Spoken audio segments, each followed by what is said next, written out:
ये बल्लेबाज जो आप मेरे पीछे देख रहे हैं स्क्रीन पर, ये कोई आम बल्लेबाज नहीं है। जी हाँ, ये जुरेल नहीं, ये है नया एमएस धोनी। आखिरकार मैं ऐसा क्यों कह रहा हूं और क्यों इस बात को लेकर के अब लोगों में एक तरीके से चर्चाओं का बाजार गर्म हो चुका है। किस तरीके से ध्रुव जुरेल ने औकात दिखा दी है इंग्लैंड की टीम को, और आज जुरेल की पारी ही वो है जिसकी वजह से इंग्लैंड अब हार के मुहाने पर खड़ा हो गया है। ठीक वैसा ही जैसा हैदराबाद में भारत ने लीड लेकर के भी मैच गंवा दिया था, वो हालत अब रांची में होता हुआ नजर आ रहा है। और रांची के तो राजा अब हम ही बनेंगे, ये भी तय होता नजर आ रहा है। रोहित के आखिरकार वो कौन सी जाल थी जिसमें पूरी की पूरी इंग्लैंड की टीम लंच के तुरंत बाद फंसती नजर आई? उस जाल के बारे में, उस प्लान के बारे में हम बता देंगे, और उसके साथ ही साथ आपको यहां यह भी बताना जरूरी होता है कि कैसे रविचंद्रन अश्विन यानी अश्विन अन्ना और कुलदीप यादव ने मिलकर के इंग्लैंड को उनकी औकात दिखा दी है। और कुलदीप यादव ने तो सिर्फ गेंदबाजी नहीं, बल्लेबाजी में भी कमाल किया है। तो ये सारी जानकारी हम आपको इस वीडियो में देने वाले, वीडियो को पूरा देखिएगा। पसंद आए तो लाइक कीजिएगा, शेयर कीजिएगा। दोस्तों, मैं चैनल पर अगर आप पहली बार आए हैं तो क्रिक रोस्ट की फैमिली में सब्सक्राइब बटन दबा करके अभी शामिल हो जाएगा, क्योंकि यहां पर आपको मिलता है लगातार मैच के दौरान pre match show, mid inning shows, post match shows के साथ साथ रिसर्च बेस्ड कंटेंट। तो चलिए वीडियो को शुरू करते हैं। जब तीसरे दिन के खेल की शुरुआत हुई, भारतीय टीम बड़ी मुश्किल में नजर आ रही थी। टीम इंडिया को लग रहा था कि यार क्या होगा, 134 रन से टीम इंडिया पिछड़ रही थी, और अगर भारत अगले 3 विकेट अगर 20-30 रन के अंदर में गंवा देता तो लगभग एक बड़ी लीड 100 के आसपास की मिल जाती इंग्लैंड को, और फिर वो लीड को पाट पाना हमारे लिए मुश्किल ही नहीं, नामुमकिन हो जाता। लेकिन तब ये खिलाड़ी यानी कुलदीप यादव और इसके साथ में खेल रहे वो खिलाड़ी जिसके बारे में हम बात कर रहे हैं, ध्रुव जुरेल, और ये दोनों की जो जोड़ी रखी है, हाँ ये ध्रुव जुरेल दिखाई देंगे आपको।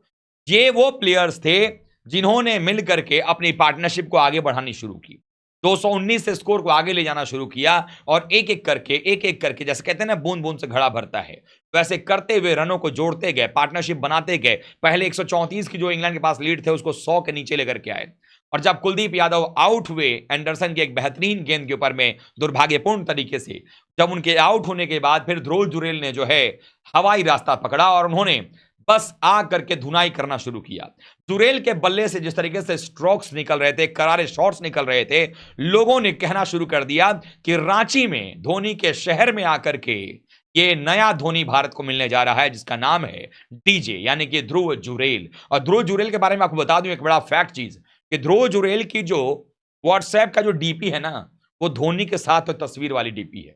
और जुरेल के व्हाट्सएप का प्रोफाइल फोटो आप लोगों ने अगर कहीं मिलेगा देखिएगा, मैंने देखा हुआ है, उसके डीपी में धोनी के साथ ये तस्वीर क्यों है? क्योंकि वो धोनी को अपना आइडल मानते हैं और धोनी के घर में जाकर खेल रहे हैं, ये अपने आप में बड़ी बात है यहाँ पे। तो इसमें साफ तौर पर मैं ये कहना चाहूंगा कि धोनी के नक्शे कदम पर चलते हुए वही वो अंदाज, वही वो स्ट्रोक नजर आ रहे थे। लेकिन मैं अभी भी एक बात कहूंगा कि हमें इतनी जल्दबाजी में धोनी से कंपेयर नहीं करना चाहिए। अच्छी बात है कि वो विकेट कीपिंग अच्छी कर रहे हैं, बल्लेबाजी अच्छी कर रहे हैं, लेकिन बहुत सारी चीजों में अभी भी उनको बेहतर करने की जरूरत है। और ऐसे में जुरेल की जो पारी रही, जब उन्होंने 90 रन बनाए, पहले तो 46 उनका हाईएस्ट स्कोर था, उसके बाद उन्होंने 46 को 50 में कन्वर्ट किया। जब 50 पूरा हुआ उसके बाद उन्होंने सैल्यूट दिया। सैल्यूट किसको दिया? वहां पर उन्होंने बताया कि जब उनके पिता से उनकी बात हुई थी टेस्ट मैच के दूसरे दिन की समाप्ति के बाद, उन्होंने कहा यार कुछ तो ऐसा करके सैल्यूट दे दे, क्योंकि उनके पिताजी आर्मी मैन रहे, करगिल युद्ध में लड़े थे। तो उनके पिता ने उनसे कहा था कि आप ऐसा करना कि तुम कोई सिपाही का जॉब ले लो, कुछ जॉब कर लो, या कोई आर्मी में चले जाओ। ऐसा उनका मानना था कि आर्मी में चले जाओ। लेकिन वो क्रिकेट खेलने लगे, किट बैग नहीं होता था। इतनी परिस्थितियां को अपने देख करके उनके परिवार ने उनको मौका दिया, हौसला दिया, उनकी माताजी ने उनको हौसला दिया, और जब एक क्रिकेटर बने तो उन्होंने कहा कि एक सैल्यूट ही तो मार दे। इसीलिए उन्होंने सेलिब्रेशन में सैल्यूट मारा। और यह सैल्यूट सिर्फ उनके पिता को नहीं था, हमारे देश की हिफाजत में लगे हुए उन तमाम फौजी भाइयों के लिए भी था जो कि देश की सुरक्षा में लगे हुए हैं। और वहां पर एक फौजी का बेटा जो है वो रन बना रहा था, देश को यहां पर बचा रहा था, जो कि इज्जत दांव पे लगी हुई थी, सीरीज दांव पर लगी हुई है। तो ऐसे में वहां पर जिस तरीके से आकर के जुरेल ने बल्लेबाजी किया, लगातार रन बनाते गए। 90 रन पर हालांकि वो टॉम हार्टली गेंद पर आउट हो गए, लेकिन तब तक भारत को वो बिल्कुल सेफ कर चुके थे। और जब आखिरी विकेट के तौर पर वो आउट हुए तो उस समय तक इंग्लैंड के पास सिर्फ 46 रन की बढ़त रह गई थी। भारत ने कुल मिलाकर अगर देखा जाए तो 84 रन जो है और बना लिए थे।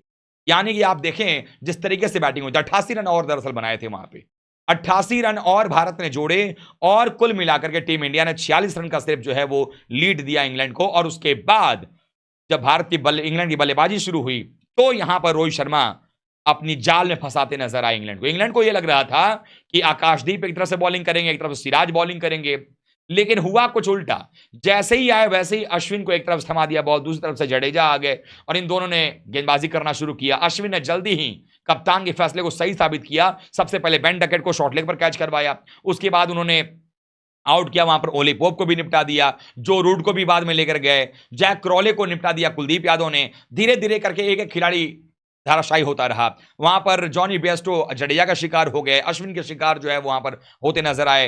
अगर देखा जाए तो बल्लेबाजी आपके बेन स्टोक्स भी आउट हो गए। तो ये लगातार जो है विकेटों का पतन होता रहा और इसमें एक चीज नजर आया कि भारतीय गेंदबाजी जिस तरीके की है, चौथी पारी छोड़िए, तीसरी पारी में भी अगर विकेट सही हो तो वहां पर भारतीय गेंदबाज जो है वो कमाल करते नजर आते हैं और वो होता हुआ नजर आया। सब के सब बल्लेबाज जो है वो कुलदीप यादव स्टोक्स को आउट करते नजर आए, एक ओवर दो दो बार स्टोक्स बचते नजर आए।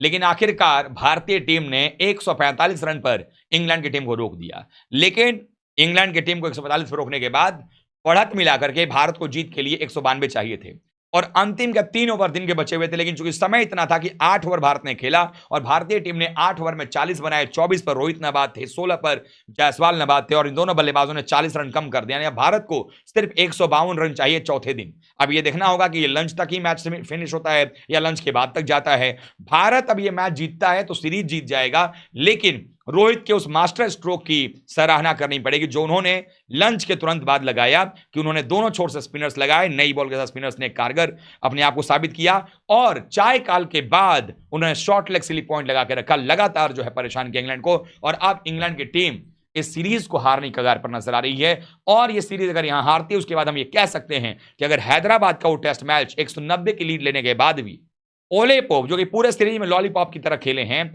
उनका अगर वो कैच नहीं छूटा होता तो भारत सीरीज तो जीत ही चुका होता। ये चौथे टेस्ट मैच में हम चौथी जीत दर्ज कर रहे होते। लेकिन जिस तरीके से जुरेल ने खेला है, जिस तरह से कुलदीप यादव ने गेंदबाजी का परफॉर्मेंस किया है, इससे एक ही बात समझ में आ रहा है कि कुलदीप बैटिंग बॉलिंग दोनों में अपने आप को ऑलराउंडर की तरफ लेकर के जा रहे हैं। वहीं जुरेल अभी दूसरा ही टेस्ट मैच है, लेकिन जो उन्होंने अपने बल्ले से और विकेट कीपिंग से अपना प्रदर्शन किया है, लंबी रेस के घोड़े नजर आ रहे हैं और भारतीय टीम भी पूरा मौका उनको देती हुई नजर आ रही है। रोहित का भरोसा उनके ऊपर में है। हम सब यही उम्मीद करेंगे कि भारत 30-40 रन और जल्दी से जोड़े और उसके बाद भारत इस मुकाबले को जीते और इस बार बाकी बल्लेबाज भी जवाबदेही लें, ताकि टीम इंडिया इस मुकाबले को जीत करके उन सभी लोगों के मुंह पर तमाचा मारे जो भारत की लगातार हार की दुआएं मांग रहे थे। आप क्या सोच रहे हैं? आप कमेंट करके बताइएगा। वीडियो को लाइक कीजिएगा, शेयर कीजिएगा अपने दोस्तों में और ध्रुव जुरेल के बारे में आप क्या कहना चाहते हैं आप जरूर कमेंट कीजिएगा। जुरेल और कुलदीप के परफॉर्मेंस के बारे में आप क्या कहना चाहेंगे लिखिएगा। रोहित के कप्तानी के बारे में क्या कहना चाहते हैं वो जरूर लिखिएगा और लगातार बने रहिएगा। तो वीडियो को लाइक कीजिए, शेयर कीजिए, चैनल सब्सक्राइब कर लीजिएगा। मिलते हैं अगली वीडियो के साथ, तब तक के लिए आप सभी का बहुत बहुत धन्यवाद। थैंक यू सो मच दोस्तों।